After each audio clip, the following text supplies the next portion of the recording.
Hello everybody, my name is Brodsky-Chenfeld and thank you very much for joining me here today. You know, it's hard for me to believe, but I've been skydiving for over 4 decades now. During that time, I've been involved in nearly every aspect of our sport. I was a nervous first jump student who was just terrified to walk on the drop zone, and I grew into an anxious, excited novice who couldn't even sleep at night thinking about my next jump. I've been a static line, AFF, tandem instructor, pilot, rigger, coach, competitor, even managed to win a few world championships. I've been a groundskeeper, toilet cleaner, plane washer, cook, and DZO. If you've been in the sport as long as I have, you usually end up doing just about everything. Since 2003, I've been the manager of Skydive Paris in Southern California, one of the biggest and best drop zones in the entire world, and I invite everybody to come visit us there. I've got over 30,000 jumps, still make about 400 jumps a year, and no matter what kind of a jump it is, I love every one of them as much as I ever have. Actually, probably even more, because you know what? This sport gets better with age. In my opinion, skydiving is the most incredible sport in the world. There is absolutely nothing else like it. But it's not for everybody. It takes a special kind of person to want to jump out of a perfectly good airplane. Or a piece of crap airplane, for that matter. And you know I mean special in every sense of the word. But there's one quality that all skydivers share, which really defines each and every one of us. We are all people who had a dream and dared to see it through. A lot of people have dreams. Far fewer have the courage to see them through to fruition. Skydivers are not just dreamers. We are dreamers who backed it up with action. Action that wasn't very easy for us to take. You know, for most people who have made a first jump, we were dreaming about it for years before we showed up at the drop zone. When we were driving home that night, we were filled with such excitement, such pride. Couldn't believe we finally made it out there. We finally did it, and it was better than we ever even thought it could be. We could not wait to get back and do it again. But then we get off the drop zone and we get home and reality starts to sink in. We tell our friends and family what we did and they all think we're nuts and they try to talk us out of it. We start thinking of all the different reasons why maybe we shouldn't skydive. Common sense starts to take over. And there are many reasons. For starters, it's dangerous and scary as hell. Not to mention expensive, terribly inconvenient, and really time-consuming. There are so many other things we could be doing with our lives. But despite all that, the dream of flight is so strong that we stick with it, we keep coming out to the drop zone, we fight through our fears, and ultimately, skydiving becomes a big part of our lives and part of who we are.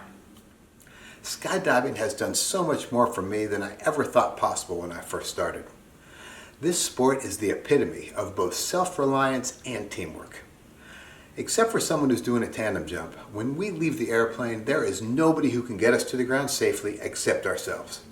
It's only us who can decide when to jump, where to jump, what weather to jump in, who to jump with, what loads to get on, when to break off, when to pull, if we're going to cut away or not, which emergency procedures to use, how often we're going to practice those emergency procedures, how to steer our parachute, where to set up for landing, when to flare, what to do after we land.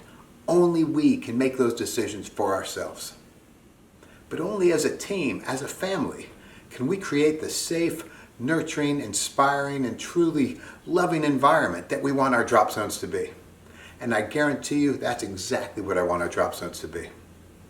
We support each other, we look out for each other, we encourage those who have the capability to do more, but are kind of cautious, and we hold others back who are getting ahead of themselves and trying to move too quickly.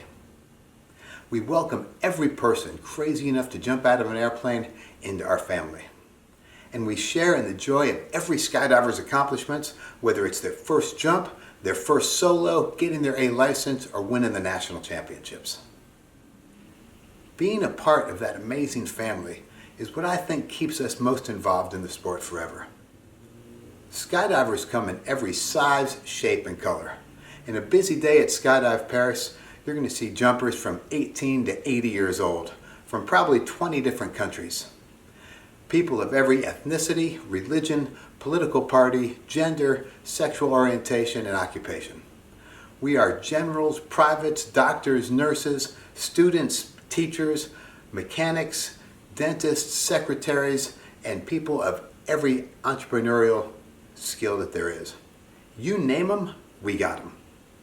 But when you walk on the drop zone, it doesn't really matter what your background or your socioeconomic status is. The air does not care. On the drop zone and in the sky, everybody is equal. We are all so different, but so much the same. Every one of us started off as a scarce student and worked our way through our fears as we were coming up for the sport, and still are to a lot of ways. It may be that we're scared of our safety, it may be just that we're scared of not fitting in. And all of us had somebody who recognized when we were scared, recognized when we were alone or possibly feeling excluded, and found it in themselves to walk over to us and in their own special and very unique ways welcome us to the skydiving family with words of love and encouragement and support. And when they did that, it changed our lives. And as soon as they did, we felt like we were a member of this family. And we couldn't wait till we were able to do that for another jumper. And that's something we can do for each other every day. In all my years of skydiving, nothing has felt better and been more rewarding than being able to be that person for someone in our sport. Someone who welcomed them into the family, someone who made them feel included. That's who we are. That's the family we have, and that's why I'm going to be doing these videos. We're going to be talking about nearly everything from safety and training to competition, big ways, different disciplines, developing that inclusive environment, everything and anything that you want to talk about. Well, maybe not everything you want to talk about, but almost anything you want to talk about. It's going to be a lot of fun. I'm really looking forward to it, and I hope you'll be able to join me. Thanks, guys. Talk to you soon.